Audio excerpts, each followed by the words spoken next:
نبی کریم صلی اللہ علیہ وسلم سوئے یہاں تک کہ آپ خراٹے لینے لگے۔ پھر آپ نے نماز پڑھی، اور کبھی راوی نے یوں کہا کہ آپ صلی اللہ علیہ وسلم لیٹ گئے، پھر خراٹے لینے لگے۔ پھر آپ صلی اللہ علیہ وسلم کھڑے ہوئے، اس کے بعد نماز پڑھی۔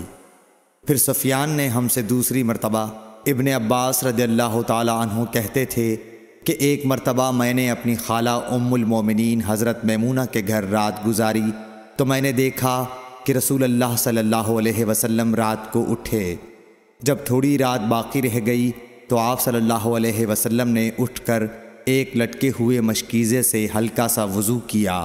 عمرو اس کا ہلکا پن اور معمولی ہونا بیان کرتے تھے، اور آپ کھڑے ہو کر نماز پڑھنے لگے تو میں نے بھی اسی طرح وضو کیا جس طرح آپ صلی اللہ علیہ وسلم نے کیا تھا۔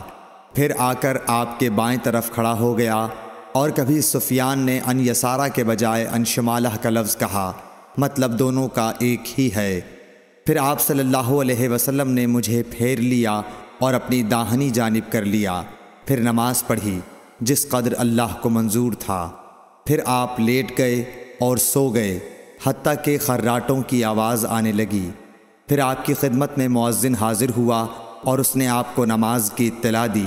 آپ صلی اللہ علیہ وسلم اس کے ساتھ نماز کے لیے تشریف لے گئے۔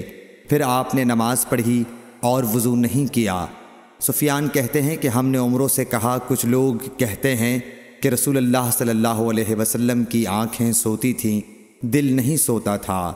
عمرو نے کہا، میں نے عبید بن عمیر سے سنا، وہ کہتے تھے کہ انبیاء علیہ السلام کے خواب بھی وہی ہوتے ہیں۔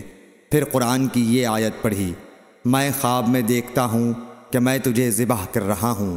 صحیح بخاری حدیث نمبر 138۔